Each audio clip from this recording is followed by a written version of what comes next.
जय जिनेंद्र, कैसे हैं आप सब। आज जो खश में आप सभी का स्वागत है।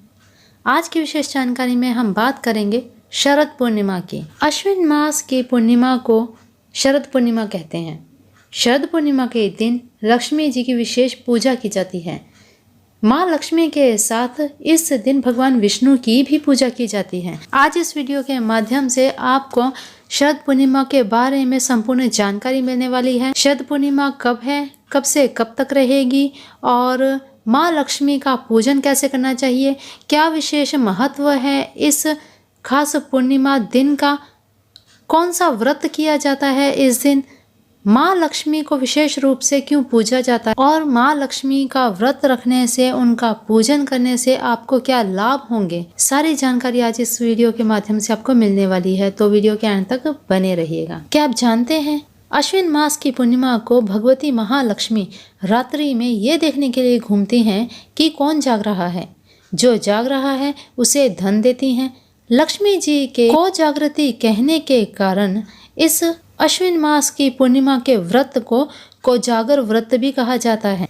इस व्रत में निश्चित व्यापिनी पूर्णिमा ग्रहण करनी चाहिए। इस बारे में आगे पूरी जानकारी दूंगी। उससे पहले हम जान लेते हैं कि पूर्णिमा, अश्विन मास की पूर्णिमा कब लग रही है। इस बार अश्विन मास की पूर्णिमा लग रही है 19 अक्टूबर 2021 दिन मंगलवार को। कहते हैं इस दिन आसमान से अमृत की बूंदें बरसती हैं। बहुत ही विशेष मान्यता है शरद पूर्णिमा की। हम बात कर रहे थे शरद पूर्णिमा कब लग रही है। 19 अक्टूबर 2021 दिन मंगलवार को शाम 7:02 पे पूर्णिमा लग रही है और रहेगी 20 अक्टूबर 2021 दिन बुधवार की रात्रि को 8:25 तक 8:25 तक पूर्णिमा रहेगी। तो इस लिहाज से पूर्णिमा की रात्रि होगी 19 तारीख और जो भी हमेशा से जैसे बताती हूँ 19 तारीख को ही रात्रि को पूर्णिमा की रात्रि के होने वाले सभी उपाय 19 तारीख को ही होंगे और दिन के उपाय आप 20 तारीख को भी कर सकते हैं, क्योंकि 20 तारीख रात्रि 8:25 तक रहेगी तो संध्या काल भी पूर्णिमा में ही जाएगा। तो इसीलिए बुधवार को भी कर सकते हैं और मंगलवार को तो रात्रि है ही। पूर्णिमा की जो चांदनी रात है वो मंगलवार को ही होगी, इसलिए मध्य रात्रि को होने वाले जो भी उपाय हैं वो आप मंगलवार को ही 19 तारीख को करें। तो ये थी जानकारी पूर्णिमा कब से कब तक है। चलिए आगे बढ़ते हैं, बात करते हैं अश्विन पूर्णिमा को किस तरह से मनाया जाए, किस तरह से व्रत आदि किए जाएं, क्या विधान है। अश्विन मास के व्रत में प्रदोष और निशित दोनों में ही होने वाली पूर्णिमा ली जाती है। अगर पहले दिन निशित व्यापिनी और दूसरे दिन प्रदोष व्यापिनी ना हो तो पहले दिन व्रत करना चाहिए। शरद पूर्णिमा की रात्रि में चंद्रमा की चांदनी में अमृत का निवास रहता है, इसीलिए उसकी किरणों से अमृत तत्व और आरोग्य की प्राप्ति होती है।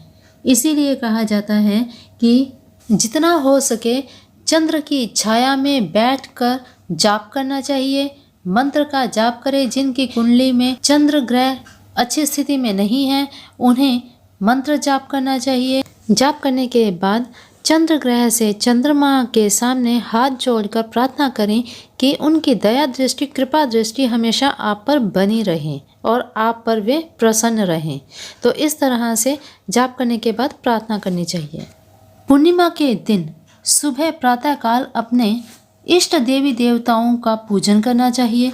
पूरी यथाविधि षोडशोपचार या पंचोपचार विधि से पूजन करने के बाद गुरु धारण अगर आपने किए हुए हैं तो उनके द्वारा दिया गया मंत्र उसका जाप करें, ज़्यादा से ज़्यादा जाप करें। इससे आपको गुरुदेव के आशीर्वाद की प्राप्ति होगी और जिससे आपके रुके हुए कार्य बनेंगे। आप पर अगर इष्ट देवी देवता भी रुष्ट हैं तो गुरु कृपा से आपके ऊपर इष्ट देवी देवताओं की भी कृपा होने लगेगी।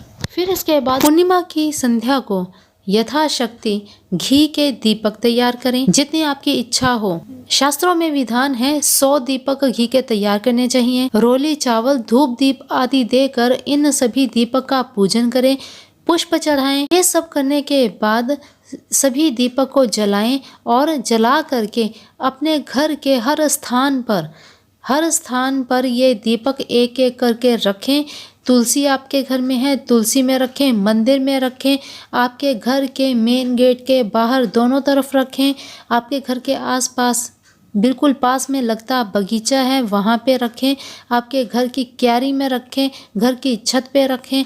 कहने का अर्थ है पूरे घर को आप घी के दीपक से जगमगा दीजिए। साथ ही आपके घर के आसपास पूजित वृक्ष हैं तो वहाँ पर भी ये दीपक रखने चाहिए। इससे आपको अनंत सौभाग्य की, सुख समृद्धि की प्राप्ति होती है।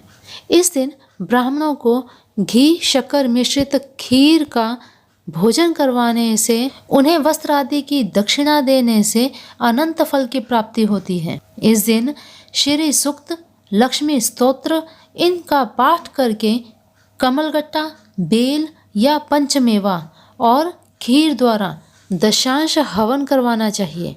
लक्ष्मी स्तोत्र और श्री सूक्त के पाठ का और करवाएं हमेशा ब्राह्मण से, क्योंकि आप स्वयं अगर करते हैं तो कहीं त्रुटि भी हो सकती है, लेकिन ब्राह्मण द्वारा किया गया कोई भी कार्य उन्हें दोष नहीं लगता। पूजा में कोई भी गलती हो जाए तो उसका दोष आपको नहीं लगता। इसलिए हवन आदि क्रियाएं ज्ञानी ब्राह्मण से ही करवाना श्रेष्ठ रहता है। फिर इसके बाद अर्धरात्रि को, पूर्णिमा की अर्धरात्रि के समय गाय के दूध से बनी हुई खीर का सबसे पहले भगवान को भोग लगाएं।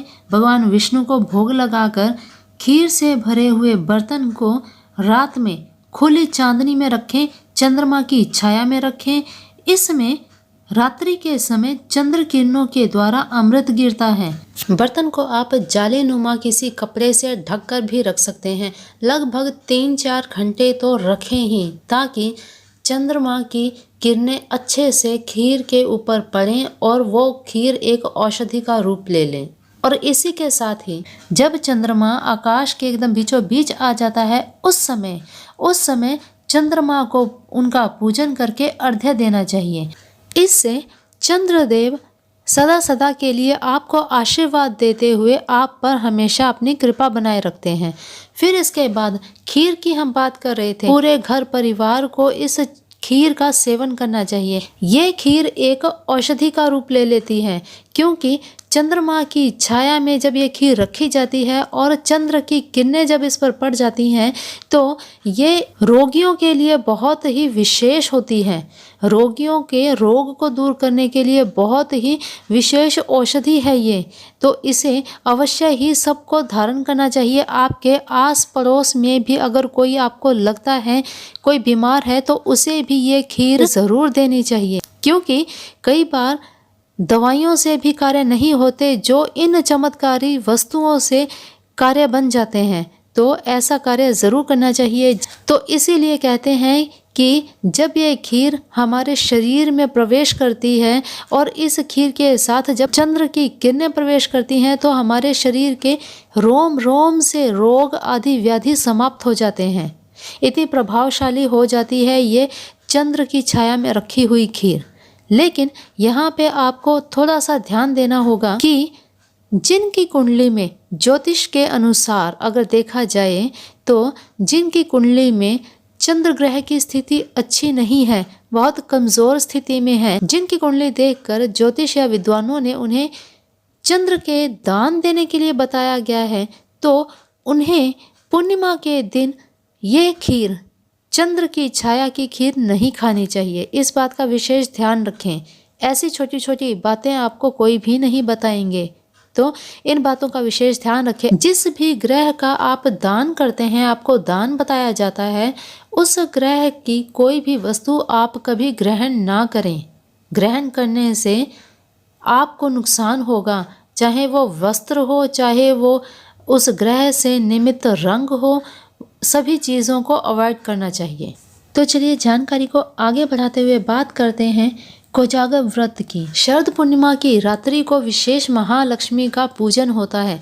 ज़्यादातर हमारे भारत में केवल दीपावली पर ही महालक्ष्मी का पूजन किया जाता है। ये लोग कम ही जानते होंगे कि शरद पूर्णिमा की रात्रि को भी महालक्ष्मी का पूजन किया जाता है। इसका विशेष कारण है, इस दिन रात्रि जागरण जो करता है उस पर माँ लक्ष्मी अपनी कृपा बरसाती हैं, महालक्ष्मी कल्याण करती हैं, क्योंकि इस रात माँ लक्ष्मी अपने भक्तों को संपत्ति देने के लिए आती हैं। कहते हैं अगर इस रात को आपको धन का खजाना पाना है तो देवी लक्ष्मी की पूजा अवश्य करनी चाहिए। माँ के स्वरूप में माँ लक्ष्मी के हाथ में धान की बालियां हों, उस स्वरूप की पूजा करने से घर में अन्न का भंडार सदैव भरा रहता है।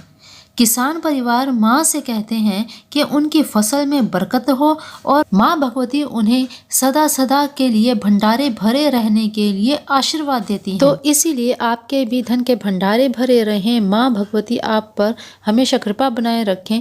पूरे दिवाली के दिन जिस तरह से माँ लक्ष्मी की पूजा होती है रात्रि को, ठीक उसी प्रकार पंचोपचार विधि से धूप दीप नैवेद्य मिष्ठान आदि से जो भी माँ भगवती की पसंदीदा वस्तुएं हैं, सभी माँ की प्रिय वस्तुएं जैसे कमलगट्टा, गुलाब के फूल, कमल के फूल, लाल वस्त्र, श्रृंगार का सामान और भी बहुत सी वस्तुएं हैं, इत्र, लाल रंग के फल, इस तरह से जितनी भी वस्तुएं माँ को अति प्रिय हैं सभी का माँ को भोग लगाएं और भोग लगाने के बाद आरती करें और पूरी रात्रि माँ लक्ष्मी और भगवान विष्णु के मंत्र का जाप करें।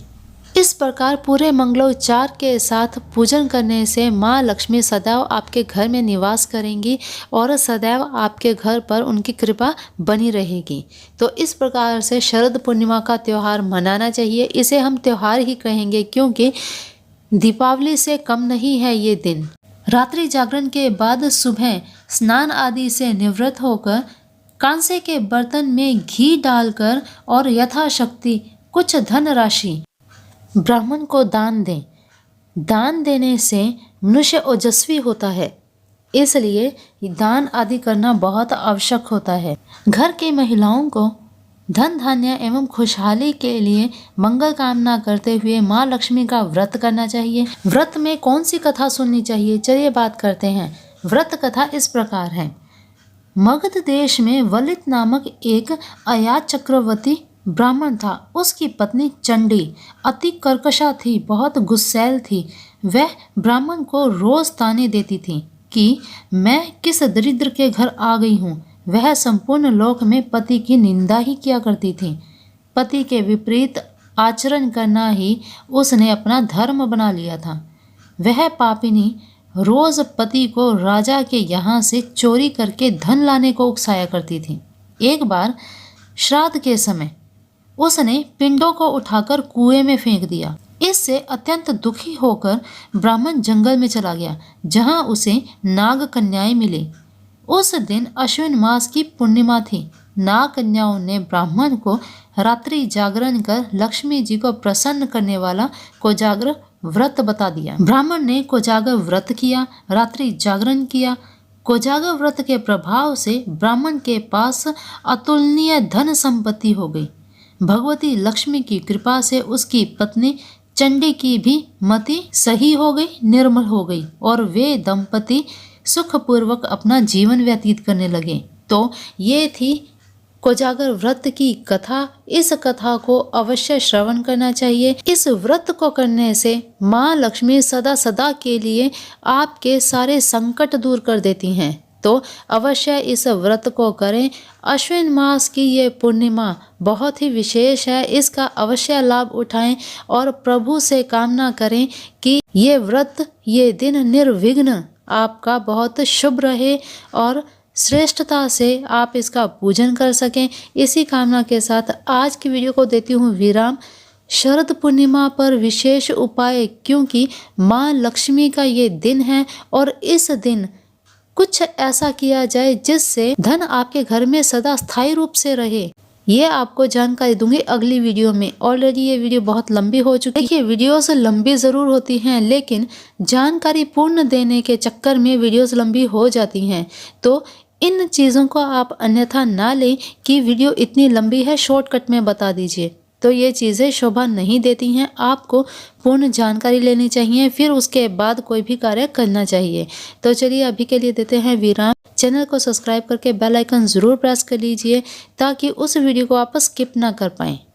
तो मिलते हैं फिर उस नई वीडियो में। तब तक के लिए अपना ध्यान रखिए, मस्त रहिए, स्वस्थ रहिए और अपने अपनों का भी ध्यान रखिए। साथ ही साथ इस वीडियो को ज़्यादा से ज़्यादा शेयर कीजिए ताकि सभी इस वीडियो द्वारा जानकारी का सभी लाभ ले पाएँ। तो चलिए अभी के लिए जय जिनेंद्र।